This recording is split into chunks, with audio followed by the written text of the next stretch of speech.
Ray, the Winnipeg Jets have not won a game since Paul Maurice sat Mark Scheiefele and pulled Connor Hellebuck. Do you see any connection between those events and the losing?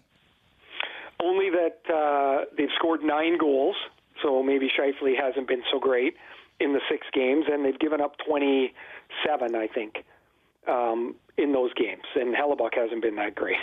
So I'm sure both guys were pissed, like they were, and also like when we got benched, nobody noticed. You just got benched. Now they're like, okay, let's go back to their last shift, and it was a bad back check or too long a change, and Hellebuck gave up these 2 goals and this one, and then he had, Mark Scheiefele hasn't been on the ice in 14 seconds. Like somebody would tell us, hey, you 3 dummies, go sit down at the end and just sit there till I call you again, right? And nobody noticed. You just got benched. Yeah. So I'm sure they were embarrassed and sour. The Jets, just before they went into this skid, I think they were 7-1-2. They had those games coming up to the Leafs. We wondered, could they really push the Leafs? Could they be good enough to give them a run? And then the Leafs blew them out of the water, and that was the end of them. They've been careening ever since. They lose Nick Ehlers.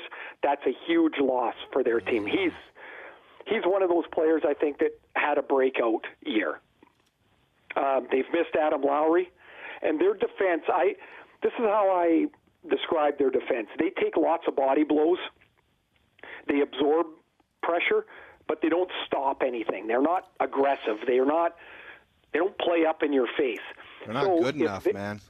Well, yeah, but that's what their guys are. And so how they've protected them is by playing in the other end, and so they don't have to take as many body blows. And right now they don't spend any time in the offensive zone because their forwards have kind of lost their way, and they're getting body blow after body blow. They're getting softened up.